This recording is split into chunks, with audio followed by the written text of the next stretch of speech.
تو فرمایا حضور نے لا تزول قدم العبد یوم القیامہ حتی یسأل عن اربع، قیامت کے دن اللہ بندے کے قدم اپنے سامنے سے ہٹنے نہیں دے گا جب تک اس سے 4 سوال نہیں کر لے گا۔ 4 سوال پوچھے گا، اور ایک حدیث جس کو امام بخاری نے نقل کیا ہے اس میں 5 چیزیں ہیں، اور یہاں بھی 5 ہیں، لیکن ایک چیز کو جو ہے وہ ایک سوال میں درج کیا گیا ہے۔ وہ کیا ہے؟ حتی یسأل عن اربع عن عمرہ فیما افناہ، پہلے عمر کے بارے میں پوچھا جائے گا کہ تم نے اس کو کہاں فنا کیا۔ ہم نے عمر دی، تم نے چوکوں میں کھڑے ہو کے تو نہیں گزار دی، تم نے چائے والے پھٹے پہ بیٹھ کے تو نہیں گزار دی، تم نے قیمتی عمر کو حماموں پہ بیٹھ کے ضائع تو نہیں کر دیا، تم نے آوارگی کے اندر عمر کو برباد تو نہیں کر دیا۔ عمر کے بارے میں پوچھے گا، یہ میری نعمت ہے، تم نے میرے اس نعمت کی کیا قدر کی، اس نعمت کی کیا قیمت ڈالی تم نے، اس عمر کو کہاں گزارا تم نے، اس امت کو آوارگی کے ساتھ تم نے کہاں برباد کر دیا۔ ایک ایک سوال کرے گا۔ وَعَنْ شَبَابِهِ فِيمَا أَبْلَاهُ، جوانی کے بارے میں پوچھے گا۔ جوانوں، یہ سوال قیامت کے دن رب پوچھے گا، اور یہ بخاری کی حدیث ہے۔ رفما اتنی دیر تک اللہ تعالیٰ اپنے سامنے سے بندے کو ہٹنے نہیں دے گا جب تک یہ سوال ضرور پوچھنا دے گا کہ جوانی کہاں گزاری، مجنوں تو نہیں بن گیا تھا، دنیا کی محبت میں گرفتار تو نہیں ہو گیا تھا، تیری نظر بدکاری تو نہیں کرتی تھی، تیرے خیال بہت تو نہیں گئے تھے، تیری سوچیں آوارہ تو نہیں ہوگی تھی،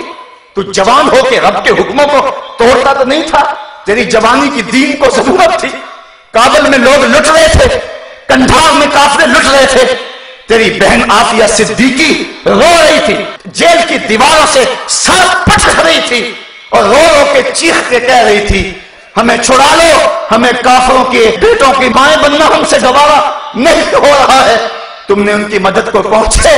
تمہیں محمد بن قاسم اور تمہیں شہاب الدین غوری اور تمہیں صلاح الدین ایوبی کی زندگی کا بات فن اور حسن اور جمال کیوں نظر نہ آیا؟ تم نے اپنی زندگی کہاں گزاری؟ تم اپنی ہی بہنوں بیٹیوں کو دیکھے ریچھوں کی طرح ناچتے رہے،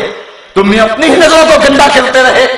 تم پارکوں اور چوکوں اور بازاروں اور کالجوں کے دروازوں پر کھڑا ہو کے جوانی گزار دی۔ کل کیا جواب دو گے اپنے رب کے سامنے؟ تمہاری جوانی کی ضرورت تھی محمد عربی کو،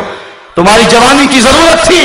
غزہ کی پٹی میں پستے ہوئے لوگوں کو، تمہاری جوانی کی ضرورت تھی جو ہے وہ ان لوگوں کو جو دین کی قدروں کو پامال کر رہے تھے، ان کا گلا دبوچنا تھا تم نے۔ کہاں تم نے جوانی گزاری؟ صاحبو، یہ کل قیامت کے دن پوچھا جائے گا۔ میں اور آپ تیاری کر لیں، اگر مجھے میری جوانی کے بارے میں پوچھا گیا تو میں سوچ لوں میں نے کیا کہنا ہے، اور اگر آپ کے پاس جوانی کے لمحے ہیں اور آپ سے پوچھا گیا سوچ لیں آپ نے کیا کہنا ہے۔ اگر آوارگی میں گزاری ہوئی تو پھر کیا جواب دیں گے،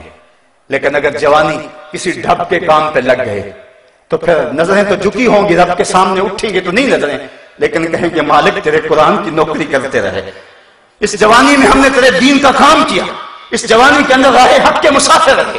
تو اللہ اتنی دیر تک بندے کے قدم اپنے سامنے سے ہٹنے نہیں دے گا جب تک اس کو یہ سوال نہیں کر لے گا کہ تو نے اپنی جوانی کہاں گزاری۔